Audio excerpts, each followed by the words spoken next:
Жакрига манай одоо цусланд байгаа хүмүүс, хөдөө байгаа хүмүүс, машин дэрэгтэйг аялж явдаг хүмүүс энд машиныхаа булан тавьчихад, гэрийнхээ нэг булан тавьчихад ингээд Жакри энэ жишээлбэл 5 ханд гэр 4 ханд гэрд бол хүрээд илүү гарна гэж байгаа шүү дээ. Тэ? Энэ том бол бүр бална шүү дээ. Нэг амар юм нь одоо амар сайн юм нь бол нөгөө нэг мотор дотор аюух дууч юм ээ. Тийм шүү дээ. Нөгөө бензин дуус. Халуун оргоол тий.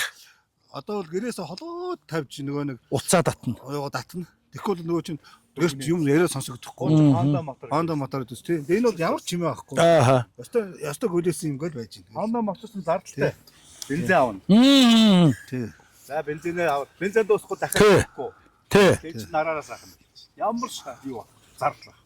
Харин тий. Одоо энэ бол одоо нэг удаад авахтлаа нэг зардал гарах бах. Тэгэх бах. Авсны дараа бол хичнээн жил ч удаа ажиллана шүү дээ. Энэ тэгээд бас норн мурнагс ойлголт байхгүй.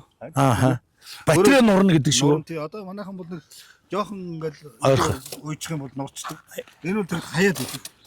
Ааха. Одоо өөрөөр хэлбэл илүүл цаг хайчдаг энэ даваа тал. Батарей нурна гэж байхгүй илүүд л үгүй хайчдаг. нөгөө орж ирж байгаа үгүй. Тийм. Оо за шууд баг автомат зогсно гэсэн үг үү? Цэнэг дүүрээд ирэхээр. Цэнэг дүүрээд пол болоод энэ 100% л микроно. Ааха. Энэ одоо ингээд Ааха. тэгэл энэ 100% тэр ингээд 100%. Ааха. Тэгэл дуус. Тэгэл өөр унтарч. Оо гой. Тэгээд энэ багасаад ирэх юм бол дахиад автоматар асчин. Тий. Тэгээ нөгөө нуралт гэсэн ойлголт байхгүй юм. Манайхан ч нэг бид нар ч нэг тийм ойлголт үүдэн штэ нөгөө юу яадаг штэ. Гар уцсан ямар нэг юм шүнжин цэнгэлж чанаад өглөө нурцсан байдаг штэ тий. Тэр бас зовлонтой цэнгэлдэг. Энэ бол ихгүй нэ штэ нарных болохоор тий. Нарны болохоор тэгээд энэ сүүлийн орчин үе гэдэг бол ондоо юм л. Ааха. Тийм ээ.